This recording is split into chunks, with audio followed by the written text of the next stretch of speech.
ওটা আমাদেরকে এত বেশি নাড়িয়ে দিয়েছিল, তখন থেকে আসলে পরিস্থিতি একদম ভিন্ন হয়ে গিয়েছিল। যদি আমি ব্যক্তিগতভাবে মনে করি ওই দিনের পরেও রাজনৈতিকভাবে হলেও হয়তো অবস্থাটা কন্ট্রোল করার সাধ্য হয়তো ফর্মার গভর্নমেন্টে ছিল, কিন্তু দে টুক দ্য রং ডিসিশন। যারা আন্দোলন নিয়ে কিছু বলতেই চায়নি, অনেকেই থাকে না যে আমি শিল্পের মানুষ, আমি শিক্ষক মানুষ, আমি ব্যবসায়ী মানুষ, আমি এগুলো নিয়ে থাক কথা না বলি, যে যার কাজ করুক, কিন্তু তখন আর কেউ চুপ করে থাকতে পারেনি। মানে আপনার কি মনে হয় যে স্টুডেন্টদের আন্দোলনে কেন সাধারণ মানুষ রাস্তায় নেমে এসেছিল? কেন যারা রাজনীতির নিয়ে কোনো মাথাই ঘামায় না, কেন তারা প্রতিবাদ করেছিল? বিকজ সব কিছু চোখের সামনে হচ্ছে এবং প্রশাসন থেকে কোনো যুক্তিযুক্ত উত্তর না দিয়ে খুব বাজে বাজে, খুব হাস্যকর মিথ্যা বলা হচ্ছিল। তো সেটা আসলে কেউ মেনে নিতে পারে। আমি ওইটাই বলছি যে ওই স্টেপটাই তাদের ভুল ছিল। আমি একদম মানে যদি তৃতীয় পক্ষ হয়ে জাস্ট ফ্যাক্ট বলি, যে রাজনৈতিকভাবেও চিন্তা করি, যে আওয়ামী লীগের ভালো চিন্তা করেও যদি বলি, তাহলেও তো আসলে 18 জুলাই, 19 জুলাই এবং 20 জুলাই, 21 জুলাই আবু সাইদ মারা যাওয়ার পরে তাদের উচিত ছিল আন্দোলনের নিরাপত্তাই দেওয়া, যেমনটা তারা কথা দিয়েছিল যে আন্দোলনের নিরাপত্তা দেওয়া হবে।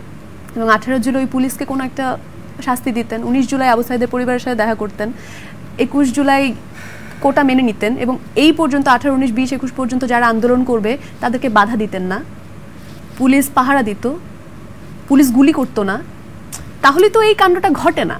সাবেক সরকারের কিছু বিবৃতিও কি আপনার কাছে একটু অন্যরকম লেগেছে কিনা? যেমন ওনারা বলেছিলেন যে রাজাকার, যে শব্দটা উঠে এসেছিল, সেই রাজাকারটা আপনার কি মনে হয় যে এই ছাত্র আন্দোলন থেকে গণ অভ্যুত্থানে যে রূপটা লাভ করেছে সেটার পেছনে এই রাজাকার শব্দটা অনেক বেশি প্রভাব বিস্তার করেছে? অনেক বেশি না হোক, বাট ওখান থেকে তো আসলে স্টার্ট হয়েছে।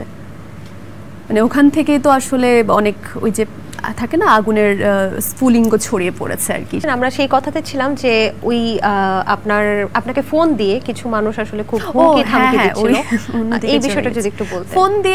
ফোন আসছে অন্য জায়গা থেকে, কেন স্টুডেন্ট এভাবে হত্যা করছে এটা নিয়ে তো অবশ্যই প্রতিবাদ করেছে, এটা আমার অবশ্যই দায়িত্ব, আমি প্রতিবাদ করব এটা নিয়ে, এটা আমি মেনে নিব না।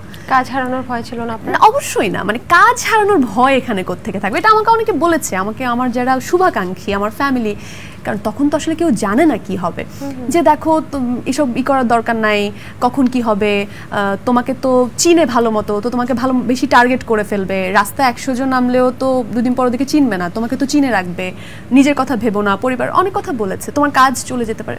লাইক আমি চুপ থাকবো কিভাবে? মানে এটা কি সম্ভব নাকি?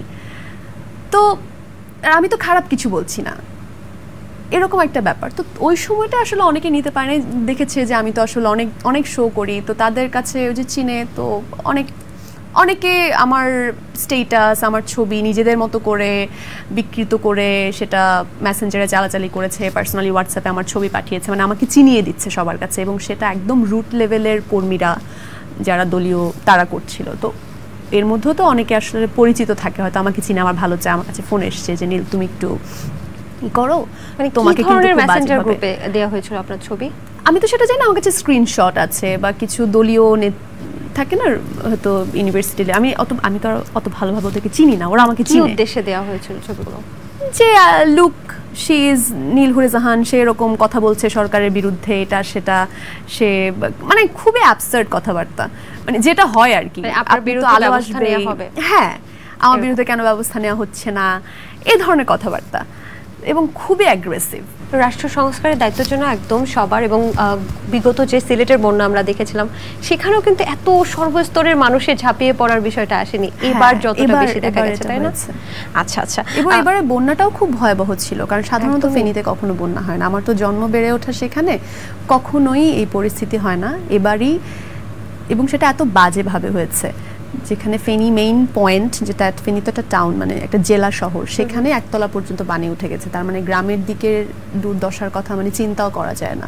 তো এটা কখনোই তারা অভ্যস্তই না এই জিনিসটাতে, মানুষ মানসিকভাবে যে শকটা পেয়েছে আনবিলিভেবল। তারপরে তো অর্থনৈতিক ক্ষতি, প্রাণ নাশ, এগুলো তো আছেই।